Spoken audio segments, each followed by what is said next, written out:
Il a vécu à Hawaï, en Indonésie, a parcouru les États-Unis. Il est l'un des hommes les plus puissants du monde et le premier président noir de la Maison Blanche. J'ai appris des choses fascinantes en préparant l'épisode d'aujourd'hui. Bonjour à tous, je m'appelle Gaspard G, j'ai 24 ans, je fais des vidéos sur l'actualité et la politique sur internet. Bienvenue si vous découvrez ma chaîne, vous écoutez l'histoire de Barack Obama.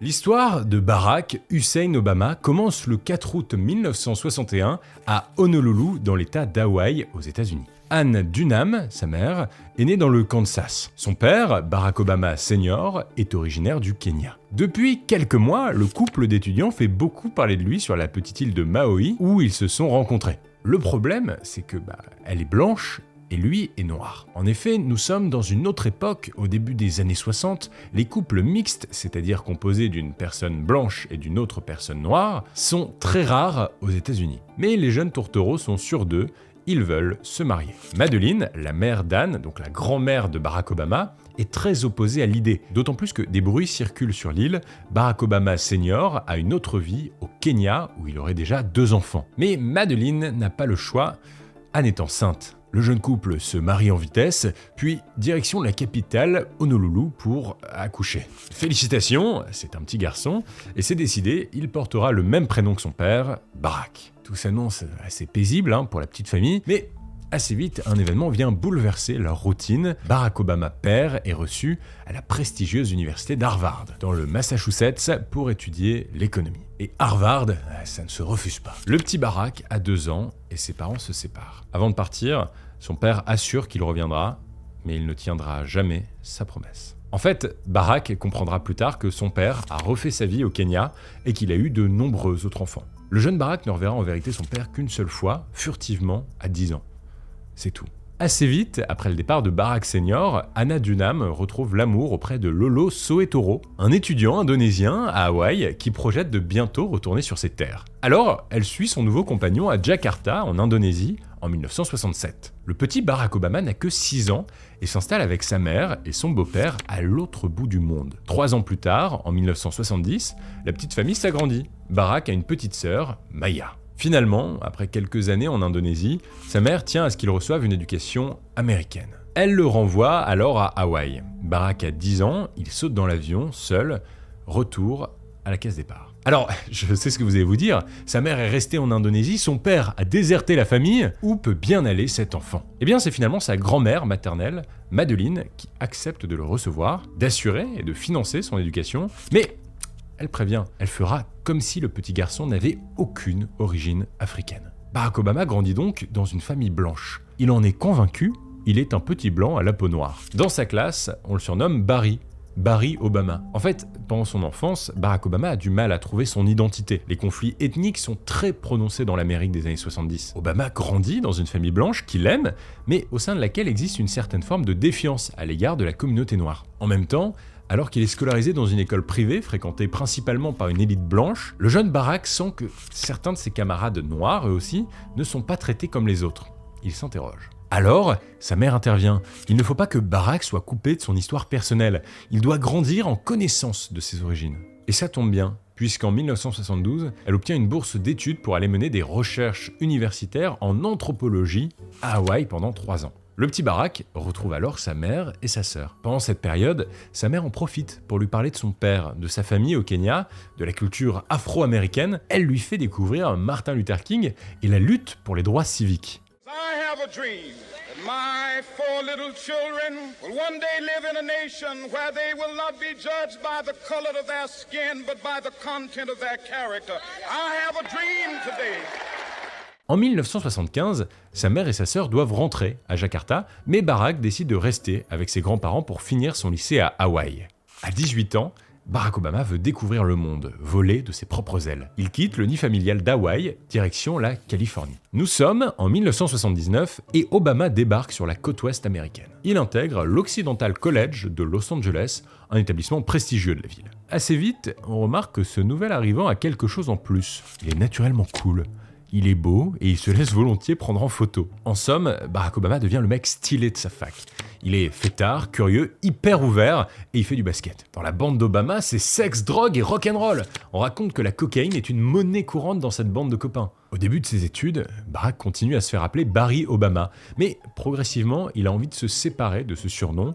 Il veut affirmer son identité afro-américaine et s'engager politiquement pour défendre la cause des Noirs américains. Nous sommes en 1980 et Obama découvre son talent politique, ses qualités d'orateur. Tous les étudiants de l'Occidental College se souviennent de lui, il est captivant, efficace, convaincant. Ça y est, 1981, Obama vient de passer 2 ans en Californie où il s'est fait une petite réputation. Mais il a envie d'un nouveau départ. Il est admis à l'université de Columbia, à New York, pour étudier les sciences politiques et les relations internationales. En arrivant là-bas, le jeune loup s'installe en coloc avec un pote. Les 2 copains vivent dans un appartement vétuste, sans chauffage, avec une électricité bancale tout près du quartier de Harlem, qui est le ghetto noir de New York, où ils s'aventurent de temps en temps. Et pour ceux qui ne savent pas, un ghetto, c'est un quartier dans lequel une communauté désignée vit à l'écart des autres. Les inégalités sociales de l'Est américain lui sautent aux yeux. Il a envie de changer les choses. Il travaille énormément, fait du sport dans Central Park, s'enferme pour lire et pour s'instruire. Il est loin, le temps de l'étudiant fêtard. Le 24 novembre 1982, entre une lecture et un footing, Barack Obama reçoit un coup de fil. C'est sa mère, Anne, qui lui annonce la mort de son père. Barack Senior vient de mourir dans un accident de voiture. Barack doit faire son deuil, avancer, garder précieusement le peu de souvenirs qu'il a de son père, et après 2 ans à New York, le voilà diplômé de Columbia. Son envie d'action est trop forte, il veut passer aux choses sérieuses. Il contacte alors une association de quartier dans le ghetto noir de Chicago. Il veut travailler avec eux. Nous sommes en 1984 et Barack Obama fait sa valise direction Chicago. Le voilà installé dans le sud de la ville, dans le plus grand ghetto noir des États-Unis.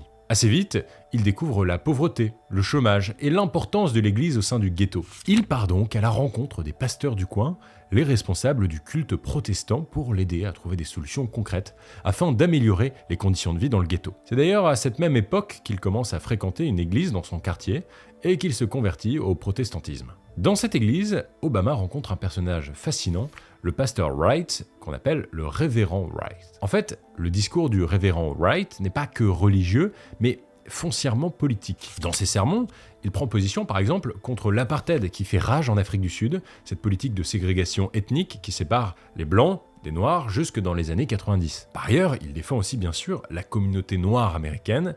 Obama est subjugué. Après 3 ans à Chicago, Barack est admis dans la plus prestigieuse université des États-Unis, Harvard, comme son père avant lui. Peut-être est-ce un signe du destin. Alors sans hésiter, il quitte Chicago pour le Massachusetts. Nous voilà en 1988, Barack Obama est étudiant en droit à la Harvard Law School. Là-bas, il découvre un univers particulièrement politisé et ça lui convient bien. Il va enfin pouvoir s'engager sérieusement. Il saisit une occasion idéale pour ça. En 1990, les étudiants de l'université doivent élire le nouveau président de la prestigieuse revue de droit d'Harvard. Obama, très sûr de lui, se déclare candidat. En vérité, il est le premier candidat noir à la présidence de la revue de l'université. Sa candidature séduit et à 29 ans, Obama devient le président de la revue de droit d'Harvard. Alors évidemment, quelques médias commencent à s'intéresser à ce jeune homme prometteur, sûrement appelé à un brillant avenir. On veut l'interviewer. Although I'm honored, and I think people can say that my election symbolizes some progress, at least within the small confines of the legal community, I think it's real important to keep the focus on the broader world out there and see that for a lot of kids, the doors that have been open to me aren't open to them. Pendant ses études de droit à Harvard, Barack Obama doit faire un stage dans un cabinet d'avocats. Chicago lui manque. Alors, il se sert de son stage pour retourner là-bas, et comme il est l'un des meilleurs élèves de la Harvard Law School, il est recommandé par la direction de l'université et décroche donc assez facilement son stage. Il arrive au cabinet un peu en grand seigneur, un peu trop sûr de lui. Dès le premier jour, il rencontre sa maîtresse de stage, une certaine Michelle Robinson. Et au cours de son stage, Barack Obama commence à être séduit par cette femme puissante. Alors, il veut la séduire à son tour, mais comprend que ça va pas être facile. Pas de panique, il est sûr de lui. Elle est passée par Harvard, comme lui. Elle a vécu dans les quartiers chauds de Chicago, comme lui. Elle est investie dans la défense de la communauté noire, comme lui. Progressivement, Barack Obama et Michelle Robinson se rapprochent, deviennent un peu complices. Pour leur premier vrai date, Barack propose à Michelle une séance de cinéma. Alors le jeune stagiaire vient chercher sa supérieure en voiture, direction le ciné pour aller voir le film Do the Right Things de Spike Lee. Après la séance de ciné, séance séduction autour d'une glace au chocolat, c'est le début d'une histoire d'amour et d'un des couples les plus glamour du monde. Barack et Michelle flirtent secrètement, mais pas un mot au cabinet. Même si on sait aujourd'hui que Barack s'amusait à toquer au bureau de Michelle, sans aucune raison précise, juste pour la voir. Au début de l'année 1992, les tourtereaux font un voyage important pour eux, puisqu'ils se rendent au Kenya, l'occasion pour Barack de présenter sa famille paternelle à sa future épouse. Nous arrivons en octobre 1992, Barack et Michelle Obama se marient, et évidemment, c'est le révérend Wright qui célèbre leur union devant leur famille. À cette époque, Barack travaille dans un cabinet de défense des droits civiques et Michelle intègre la mairie de Chicago. C'est elle qui le présente à plusieurs notables de la ville, des personnalités politiques locales, et l'aide ainsi à devenir lui-même un notable de la communauté noire de Chicago. Ainsi, la politique l'appelle, Barack Obama, jeune marié, souhaite de nouvelles responsabilités. Michelle et Barack Obama sont installés à Chicago dans l'État de l'Illinois, et c'est là-bas que Barack veut tenter sa chance et entamer une carrière politique en devenant sénateur de l'Illinois. Et quand je dis sénateur de l'Illinois, il est donc sénateur localement. Ce qu'il faut comprendre, c'est qu'aux États-Unis, chaque État a un Sénat qui est chargé d'administrer la politique locale. Donc, en 1995, Barack Obama devient l'un des 59 sénateurs de l'Illinois. La victoire est assez évidente. Mais il y en a une qui n'est pas ravi.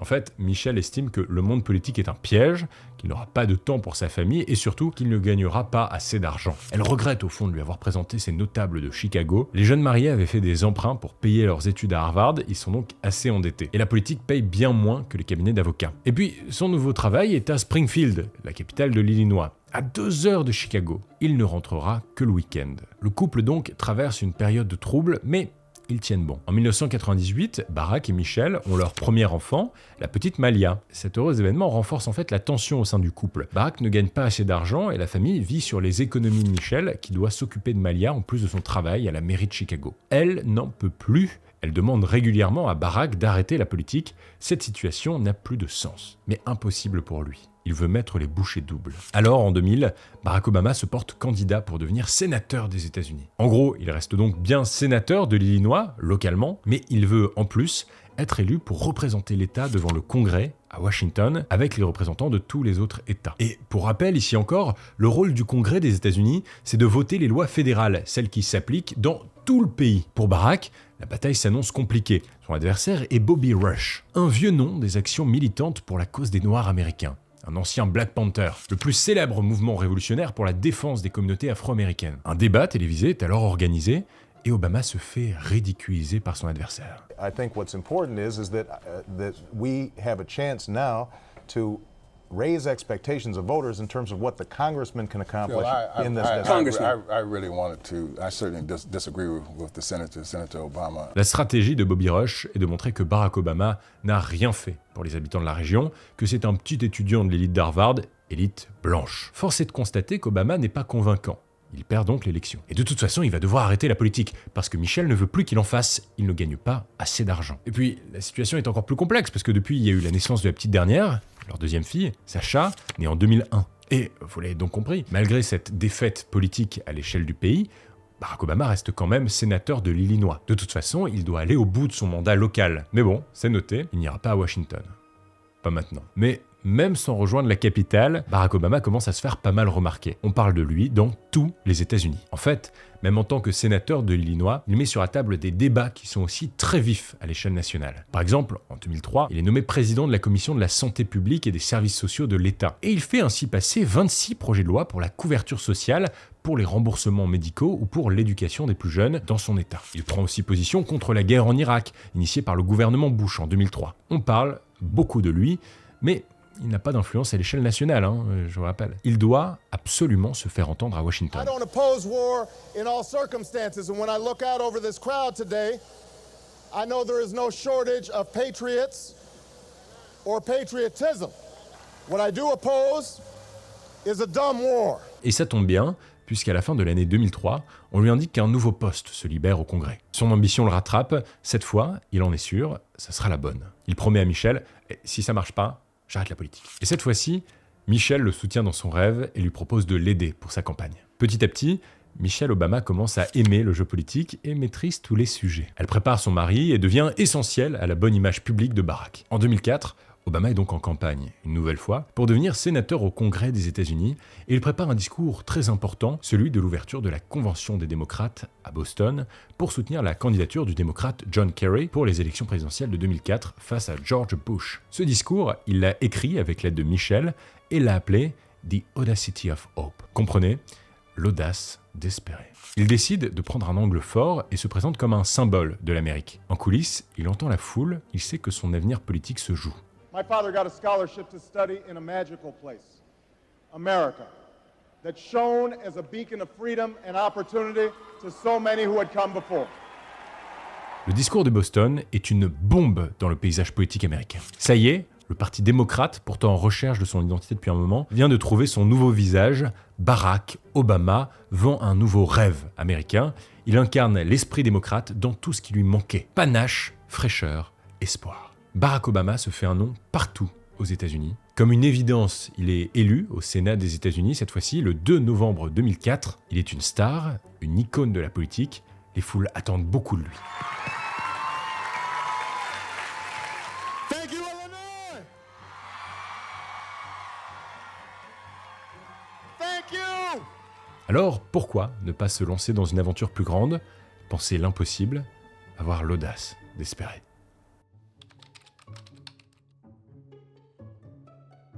Le 10 février 2007, Barack Obama annonce sa candidature à la primaire démocrate pour être le candidat du parti à l'élection présidentielle de 2008. And that is why, in the shadow of the old state capitol, where Lincoln once called on a house divided to stand together, where common hopes and common dreams still live, I stand before you today to announce my candidacy for President of the United States of America.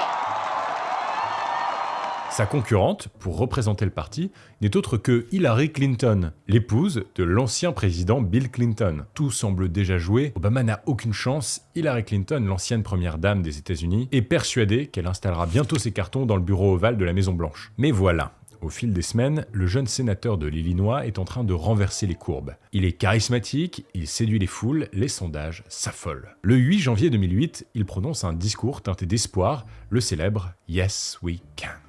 For when we have faced down impossible odds, when we've been told we're not ready, or that we shouldn't try, or that we can't, generations of Americans have responded with a simple creed that sums up the spirit of a people. Yes, we can. Yes, we can. Yes, we can. Yes, we can. Le monde entier scrute ce nouvel horizon, c'est le début de l'Obamania. La compétition est rude et Hillary Clinton doit se rendre à l'évidence. À la fin du mois d'août 2008, elle se range derrière la candidature d'Obama pour l'élection présidentielle.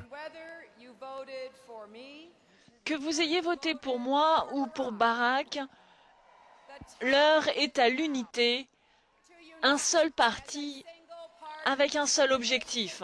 Nous y sommes, 28 août 2008, le jour du 45e anniversaire du discours « I have a dream » de Martin Luther King. Barack Obama est investi par le Parti démocrate pour devenir LE candidat à l'élection présidentielle. Les hostilités peuvent commencer, la course est lancée. Barack Obama doit maintenant mener campagne face au candidat républicain John McCain, un proche du président George W. Bush, connu pour être un républicain modéré. Modéré à l'américaine, puisqu'il est quand même opposé au droit à l'avortement et défend une Amérique militaire. Barack Obama doit assurer, et pour ça il a un allié tout trouvé, un certain Joe Biden. Les deux hommes sont amis depuis longtemps, ils travaillaient ensemble au Sénat. Barack Obama l'annonce, Joe Biden sera son colistier. C'est-à-dire que si Obama l'emporte, Joe Biden sera nommé vice-président des États-Unis. Son autre allié dans cette course, c'est évidemment Michelle, qui compte bien l'aider à conquérir le cœur du peuple américain. La bataille s'annonce complexe. Surtout que côté Obama, c'est la première campagne d'une telle envergure. Il est nouveau à l'échelle nationale. Alors, ça tâtonne un peu et le clan Obama fait des erreurs fatales. Par exemple, le 18 février 2008, Michelle Obama se rend à Madison, dans le Wisconsin, pour convaincre les électeurs de voter pour son mari. Et ce jour-là, elle prononce une phrase qui met en péril le travail minutieux de la campagne présidentielle. Elle prétend être fière de son pays pour la première fois.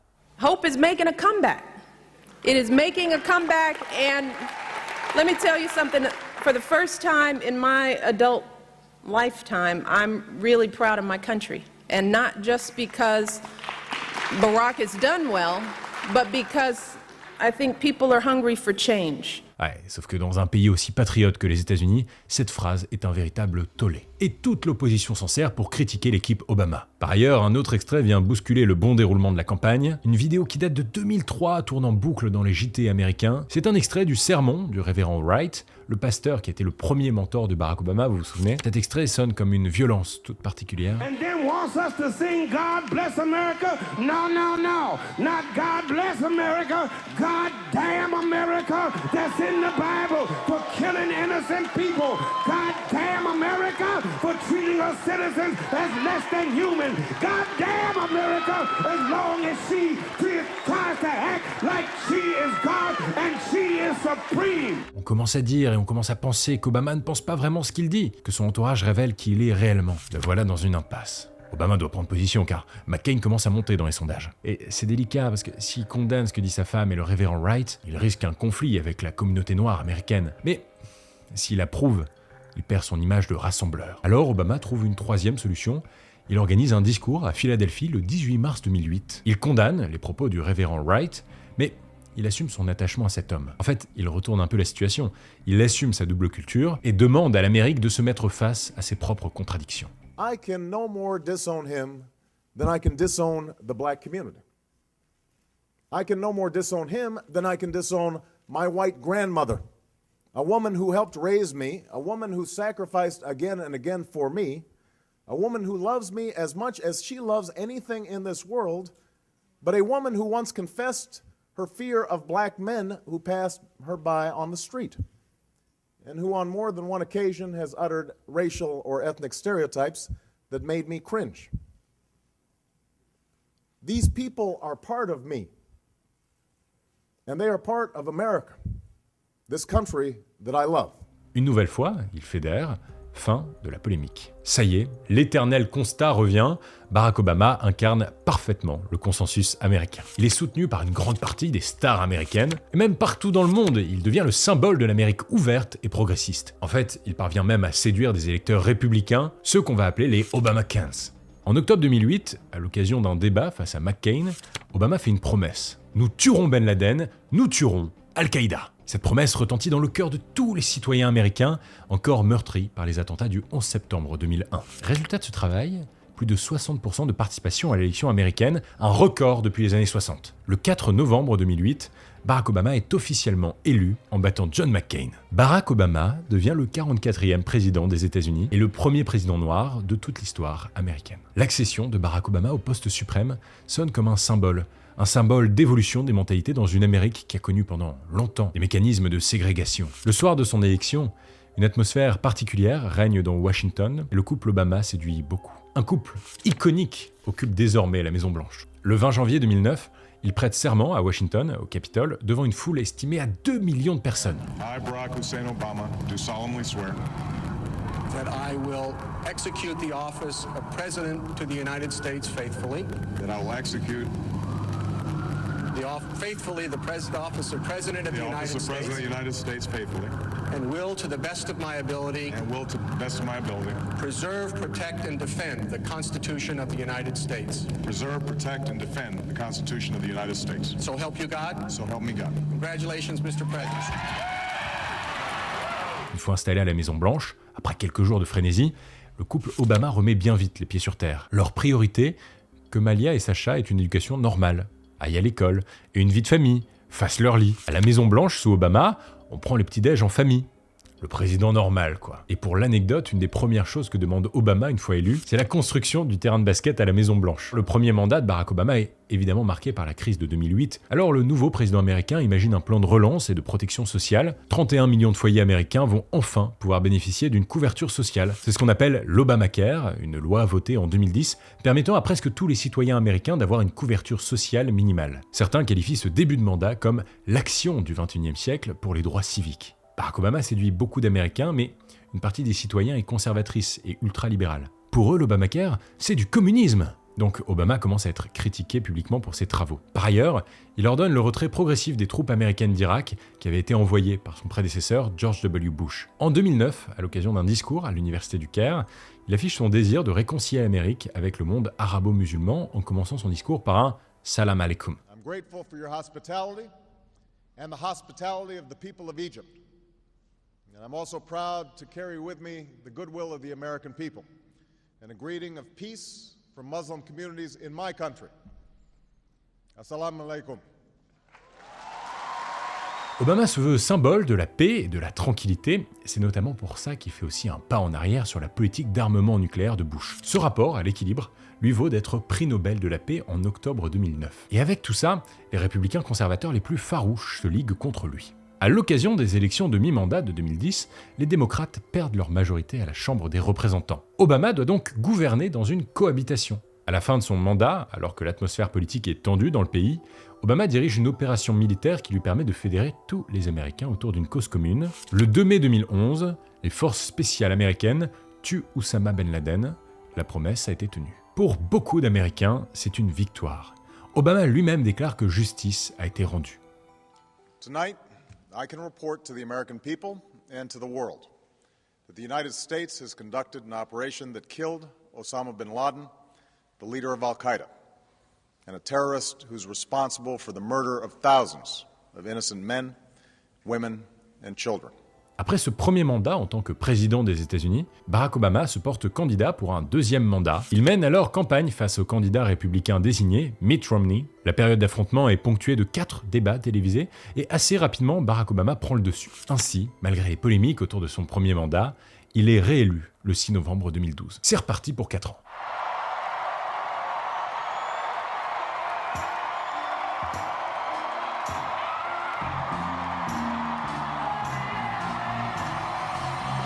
Sa victoire, Obama la célèbre d'abord sur les réseaux sociaux, une première à cette date, et pendant ce deuxième mandat, Obama poursuit les travaux qu'il a engagés 4 ans plus tôt.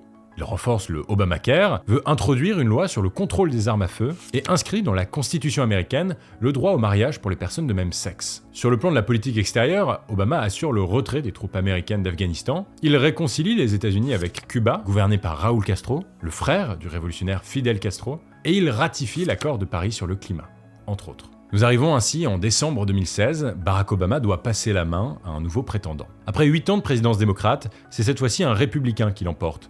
Un homme qui fait beaucoup parler de lui, un milliardaire exubérant qui s'est pris d'ambition pour la politique, un certain Donald Trump. Les deux hommes n'ont vraiment rien à voir, mais c'est le jeu, c'est la démocratie. Obama quitte la Maison-Blanche en janvier 2017, mais ne quitte pas Washington pour autant. Il déménage un peu plus loin dans une maison de 760 mètres carrés dans laquelle le couple Obama est locataire. Bon, et puisqu'ils sont locataires, je vous donne le prix du loyer, parce qu'il n'y a pas de chichi entre nous. 22 000 $ par mois. Une aubaine. En fait, Sacha, sa fille, n'a pas fini ses études au lycée, donc ils sont contraints de rester à Washington. Et je vous ai prévenu, chez les Obama, c'est l'éducation des filles avant tout. En 2020, Barack Obama publie le premier volume de ses mémoires, Une Terre promise, qui est un succès planétaire, dans laquelle il raconte son épopée à la Maison-Blanche. Cette même année, il garde un pied dans la politique, il fait campagne pour le candidat démocrate qui veut concurrencer Donald Trump, qui n'est autre que Joe Biden, son ancien camarade et accessoirement vice-président. Et c'est un succès puisque le 14 décembre 2020, Joe Biden devient le 46e président des États-Unis, succédant donc à Donald Trump, qui ne sera resté que 4 ans. À ce moment, beaucoup d'observateurs politiques estiment que c'est un retour d'Obama dont l'image et l'influence n'ont jamais quitté le Parti démocrate. Barack Obama a donc bien donné un nouveau visage au rêve américain. Ce jeune homme, d'une double culture, attaché à ses racines afro-américaines, que rien ne prédestinait à un tel parcours, est devenu l'un des hommes les plus puissants de la planète. La vie de Barack Obama, c'est une leçon de travail, de conviction, d'abnégation, de panache. C'est la persévérance pour influer sur le cours de l'histoire. C'était l'histoire de Barack Obama. C'était Gaspard G, abonne-toi, merci à toute mon équipe qui a travaillé sur cette vidéo. On a un petit peu changé le décor, je sais pas si vous avez vu, dites-moi si ça vous plaît. L'Histoire 2, c'est désormais un dimanche sur 2, alors à dimanche dans 2 semaines.